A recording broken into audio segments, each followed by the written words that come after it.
Hello everyone, it's us again, dedicated team behind your go-to TV soap news and spoilers channel. We're the ones who live and breathe the twists, turns, and heart-wrenching dramas of your favorite daytime sagas. If you're anything like us, you've been glued to your screens, tissues in hand, as the latest storyline in Beyond the Gates unfolds, with all the intensity of a Category 5 hurricane barreling toward the coast. Today, we're diving deep into one of the most gut-wrenching questions that's been keeping fans up at night. Will Anita, our resilient and beloved matriarch, pack her bags and leave the familiar streets of Fairmont Crest behind, heading to the glittering yet unforgiving lights of Los Angeles to battle her devastating cancer diagnosis? It's a plot point that's not just about geography, it's about survival, family, heartbreak, and the raw human spirit. Why do we think this seismic shift might be on the horizon? Buckle up, dear readers, as we dissect this storyline with the precision of a surgeon's scalpel, exploring every emotional layer and speculative angle in Beyond the Gates. We'll have to wait for the episodes to air, but let's speculate together on whether this terrible illness will force Anita to make the ultimate sacrifice and relocate for treatment. To truly appreciate the gravity of this potential departure, we need to rewind the tape a bit and revisit the foundations of Anita's world in Fairmont Crest. For those who might be new to the show or need a refresher, Beyond the Gates has always been a masterclass in weaving intricate family dynamics with high-stakes personal crises. Fairmont Crest isn't just a setting, it's a character in its own right. Picture it, a picturesque suburban enclave with manicured lawns, towering oak trees lining the boulevards, and homes that whisper secrets of generations past. It's the kind of place where neighbors know your business before you do, where community barbecues turn into impromptu therapy sessions, and where scandals simmer beneath a veneer of polite smiles. Anita Hawkins has been the beating heart of this community for years, portrayed with unflinching authenticity by the incomparable veteran actress Eleanor Vargas.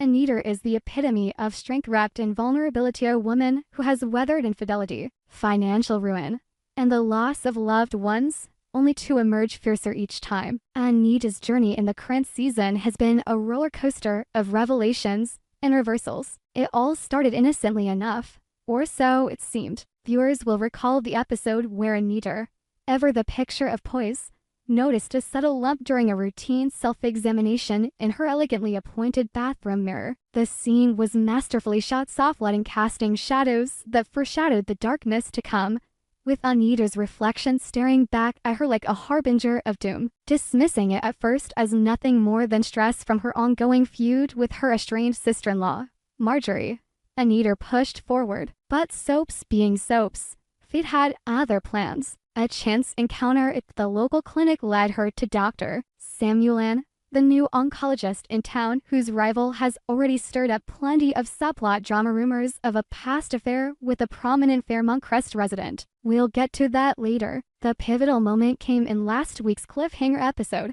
titled Shadows of Doubt, where Anita finally sat down for that fateful consultation. The tension was palpable from the opening credits. We watched as Anita, dressed in her signature pearl necklace and tailored blouse, symbols of her unyielding elegance, in her doctor on sterile office. The camera lingered on her hands, clasped tightly in her lap, knuckles whitening as the doctor delivered the news that would shatter her world. Anita, doctor, and said, his voice steady, at least with compassion, the biopsy results are in. I'm afraid it's breast cancer. The room seemed to close in, the ticking clock on the wall amplified to a thunderous roar in the soundtrack. Anita's face, usually a mask of composure, crumbled in slow motion, eyes widening in disbelief, lips parting in a silent gasp. It was a performance that had fans tweeting in real time, praising Vargas for her raw portrayal of shock and denial. But though, dear viewers,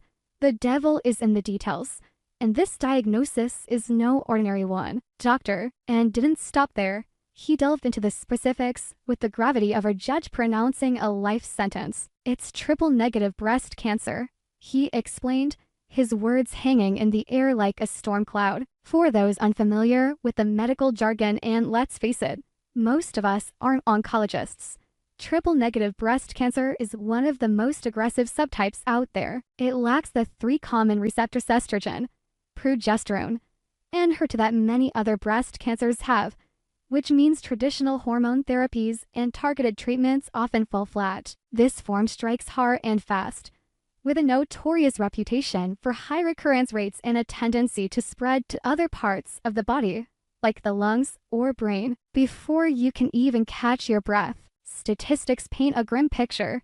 According to real-world data that mirrors the show's research, kudos to the writers for their accuracy. Triple-negative accounts for about 10 to 15% of all breast cancers, but disproportionately affects younger women and those of African American descent, like Anita. Survival rates, they're lower than average, hovering around 77% for 5 years if caught early.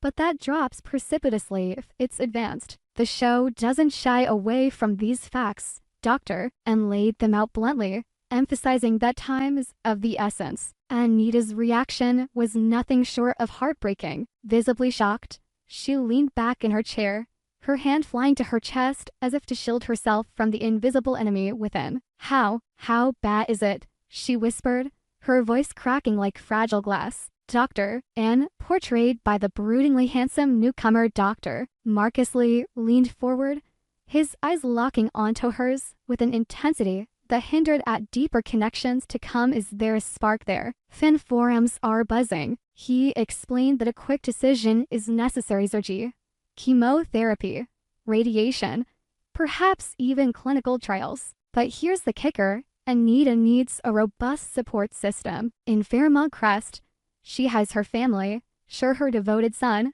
Jordan, who's been entangled in his own romantic quagmire with the mysterious newcomer Leela, her daughter, Sophia, who's juggling a high-powered career and a crumbling marriage, and even her ex-husband, Victor, who lurks in the shadows with unresolved feelings. Yet, the town itself, with its gossipy undercurrents and small-town limitations, might not be enough. Medical facilities in Fairmont Crest are adequate for everyday ailments, but for something as ferocious as triple-negative breast cancer, they pale in comparison to the cutting-edge centers in major cities. This brings us to the burning question: will this terrible illness ultimately lead Anita to leave Fairmont Crest and head to the sprawling metropolis of Los Angeles for treatment? The seeds have already been planted in subtle dialogue and foreshadowing. In a poignant scene following the diagnosis, Anita confides in her best friend, Evelyn, over a cup of chamomile tea in her cozy kitchen. "Evelyn, what if I have to go away? LA has those specialist ones on the news, pioneering new therapies." Evelyn, ever the voice of reason, nods solemnly, her eyes brimming with unshed tears. "You've got to do what's best, Anita. Fight like hell. Los Angeles, with its world-renowned hospitals like Cedars-Sinai and UCLA Medical Center, represents hope in the form of experimental treatments, immunotherapy trials, and multidisciplinary teams that could give Anita the edge she needs. Imagine the dramatic contrast, leaving behind the serene, tree-lined avenues of Fairmont Crest for the chaotic energy of lathe traffic-logged freeways, the star-studded sidewalks of Hollywood, the relentless pulse of a city that never sleeps. It's not just a move, it's a metamorphosis, a plunge into the unknown where Anita could reinvent herself amid the fight for her life. But why LA specifically? The show has cleverly woven in backstory to make this plausible. Viewers with eagle eyes will remember that Anita has distant relatives in law. Her cousin, Rosalind, a successful entertainment lawyer who's appeared in flashbacks as a glamorous foil to Anita's grounded life. Rosalind could provide the robust support system Dr. Anne mentioned, offering a guest room in her Beverly Hills mansion, emotional solace, and connections to top-tier doctors. Moreover, LA's diverse medical landscape includes access to holistic Appalachia retreats in Malibu, nutritionists specializing in anti-cancer diets, even celebrity-endorsed wellness centers that could blend into the soap's penchant for glamour. Yet, this decision isn't without its perils. Leaving Fairmont Crest means uprooting from her roots, potentially straining relationships already frayed by secrets and betrayals. Jordan, for instance, might see it as abandonment just when he's on the cusp of revealing a long-buried family secret. so fear could spiral further into her personal chaos without her mother's guiding hand. And Victor, his rekindled affection might turn to resentment, fueling a subplot of jealousy and pursuit. Let's expand on the drama here, because Beyond the Gates thrives on emotional depth. Picture Anita standing at her bedroom window, gazing out at the familiar skyline of Fairmont Crest as the sun sets in a blaze of orange and pink. Tears stream down her face as she clutches a photo of her family, the weight of her diagnosis pressing down like an anvil. "I can't leave them," she murmurs to herself, but the voice in her head counters, "You have to come back stronger." This internal conflict is gold for soap writer sits the stuff of Emmy-worthy monologues. Fans are already speculating wildly on social media. Will Anita's departure spark a chain reaction of events? Perhaps Jordan follows her to LA, only to get entangled in Rosalind's high society scandals. Or maybe Dr. Ann, with his enigmatic past, decides to accompany her for professional reasons, igniting a forbidden romance amid the sterile hospital corridors. The possibilities are endless, and that's what makes this storyline so addictive. To add layers, let's consider the real-world parallels that Beyond the Gates draws upon. Triple-negative breast cancer isn't just a plot device. It's a reality for thousands of women. The show's consultants have evidently done their homework, incorporating elements like the importance of early detection and the disparities in treatment access. In dramatic fashion, the narrative highlights how socioeconomic factors play into health outcomes. Fairmont Crest's clinic might suffice for checkups, but LA's facilities scream privilege and innovation. This mirrors broader societal issues, adding a poignant commentary without preachiness. Remember the episode where Anita attends a support group in town? The raw testimonials from other survivors underscored the isolation of small-town battles, contrasting with the vibrant, resource-rich networks in urban centers. Speculating further, what if Anita's move to LA introduces new characters that shake up the entire canvas? Imagine a charismatic LA surgeon who clashes with Dr. and over-treatment protocols, or a fellow patient who's a faded Hollywood starlet with secrets that tie back to Fairmont Crest. The relocation could serve as a narrative pivot,